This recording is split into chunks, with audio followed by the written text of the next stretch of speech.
जय श्री कृष्णा साथियों। मनोरमा व्रत कथाएं में आज हम आपके लिए लाए हैं आषाढ़ मास के कृष्ण पक्ष की चतुर्थी की कथा।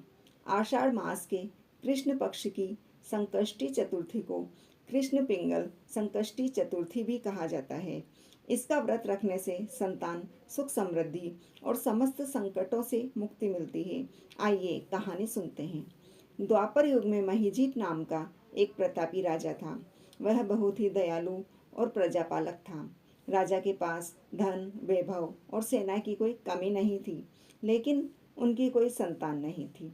इस कारण राजा और रानी सुदक्षिणा हमेशा चिंतित और दुखी रहते थे।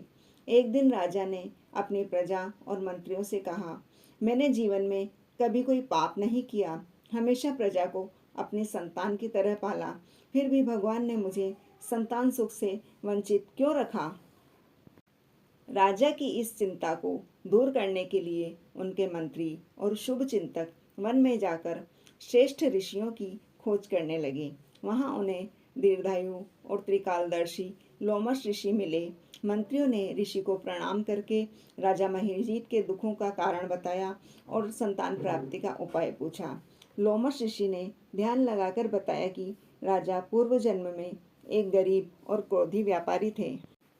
एक बार आषाढ़ मास के ज्येष्ठ शुक्ल पक्ष की द्वादशी के दिन वह प्यास से व्याकुल होकर एक जलाशय पर पहुँचे। वहाँ एक गाय पानी पी रही थी, जिसने कुछ समय पूर्व ही बछड़े को जन्म दिया था। राजा ने प्यास के कारण उस भूखी प्यासी गाय को वहाँ से भगा दिया और स्वयं पानी पी लिया। इसी गोविंद के कारण इस जन्म में वह संतानहीन है, लेकिन उनके सत्कर्मों के कारण उन्हें यह राजपाट मिला। मंत्रियों ने राजा के पूर्व जन्म के बारे में जानकर ऋषि से इस पाप से मुक्ति और संतान प्राप्ति का उपाय पूछा।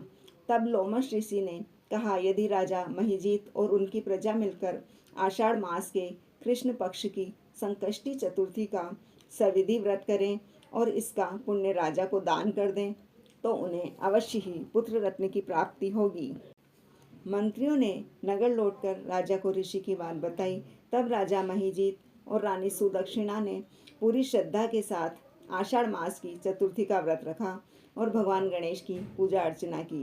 व्रत के फलस्वरूप कुछ समय बाद रानी सुदक्षिणा गर्भवती हुई और 9 महीने बाद राजा को अत्यंत सुंदर और सुलक्षण पुत्र की प्राप्ति हुई। राजा का पूरा महल और नगर खुशियों से भर गया। साथियों, यदि आपको अन्य व्रत कथाएं भी सुननी हो तो चैनल को सब्सक्राइब व वीडियो को लाइक करें। धन्यवाद।